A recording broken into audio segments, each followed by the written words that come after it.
Is that working? I think it is.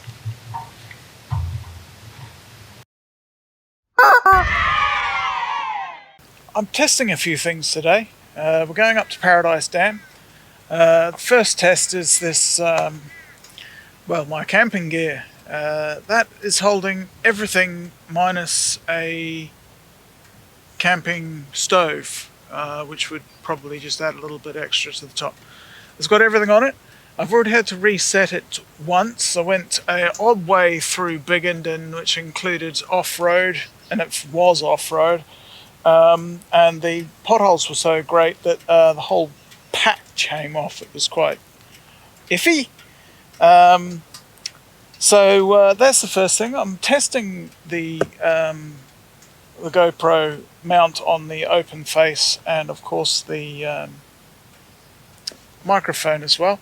And we're going to try something down here as well. So.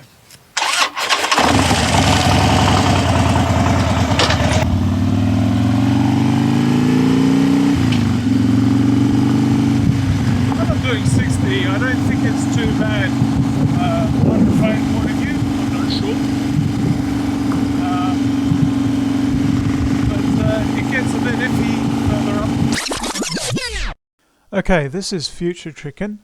Basically, let's be honest, that didn't work. It's self-evident that you basically can't use a microphone with the open face helmet. I'm using a good microphone with a wind slayer, or dead cat as they're often called. It's called a purple panda. It's what all the vloggers use, that those big boys do.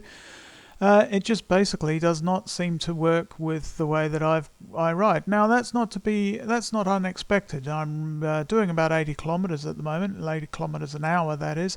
And yeah, there's a lot of air coming through. I have to wear earbuds all the time. The main point of this really is to see this type of action shot. That's what I was trying to set up mainly. Now that's an old GoPro without any stabilization whatsoever. I've done nothing in the video whatsoever to stabilize that, so that's just hanging off a rather vibey and loud, obviously, Harley Davidson. So I'm pretty happy with that. I'm hoping to use some other shots mounted some other places. However, as we're coming up into Paradise Dam, I thought I might let Future Chicken, or should I say Past Chicken, take over. Paradise Dam. I don't know what towns it actually gives water to, but it looks like the coffee place is open. I'm going to go to the day area first and then work my way back up. So there's good camping down here. You have to register at the coffee shop back there. It's $10 a night. You can actually you can camp, or I think you used to be able to camp along here. Gives you a huge of an outlook on the lake, etc. However, I think they've changed that now. I think you can only camp further down here. Just giving you an idea of the actual lake itself.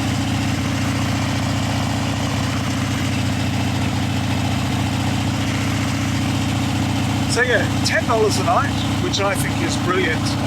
That's around about on par with what the Queensland National Parks and Services charge for all of their camping areas, which is pretty good. And of course there's a cafe further up where we went past, where you can get some hot food and things like that. So you don't even actually have to, if you're doing a day trip, you don't even have to bring any food to a certain extent. I believe the cafe closes at around 4 o'clock, so what you do is you go in and get your chips and so forth and so on. G'day mate. Oh yeah, that's nice. So anyway, yeah, this is the day use area, and you've got a camping area further down. I might even take a quick trip down to the camping area. It does look as though there's no one here except one person. I'll have a look and see. They're camping up here. That's interesting.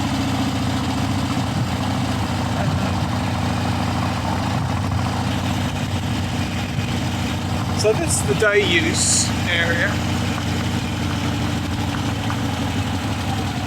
but it looks like the road is closed. You can't get down there. Okay, well I'll take you over there. I'll just park underneath this tree.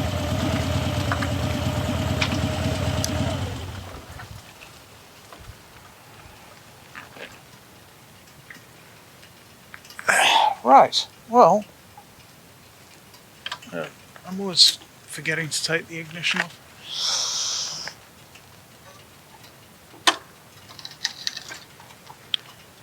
So, a few things. Well, first of all, in Caister Camp, the road is closed. That's interesting.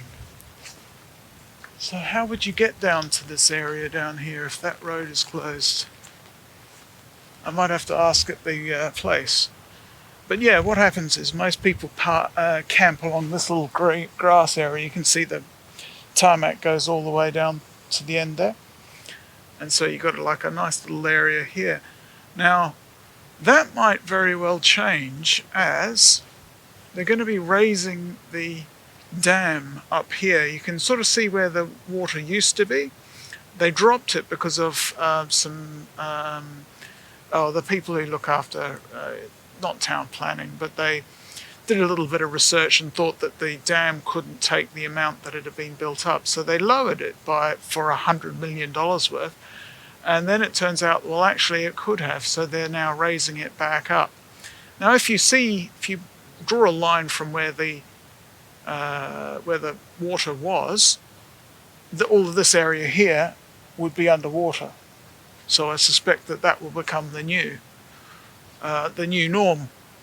So maybe you will only be able to camp along here anyway, which is, I suppose it's all right. Some pretty good washing areas, probably for the fish, because you're allowed to fish down here. But let's have a look and see if there's any spillway currently overflowing. I suspect they probably closed the road. Wonder if they closed the road because the spillway is going. Well, I'll have a think about that. So I found out why the boat ramp is off. What's happening is when the spillway is going, and apparently it is going and it's flowing. I can't see a way of seeing it from the other side, unfortunately. But when it's flowing, from the area that you see, where you see those little buoys and so forth, just there, from that area on, you're not allowed to boat in that area anyway. But it flows off the end there, and as part of the SEQ water and also the maritime, they actually have to shut the ability for boats to be on there, which you can sort of understand. I mean, if there's a strong enough tide and you're on a canoe or something, you could end up going down the spillway. I also led you astray on the camping situation. When the road is open, you can camp along the bottom there, but you can also camp along that area that I said you couldn't camp. So it's still open for camping. Lovely day, absolute snodge of a day. So yeah, I got myself a coffee. Lots of people up here, so you might hear them in the background, but basically just a nice day to have a good ride.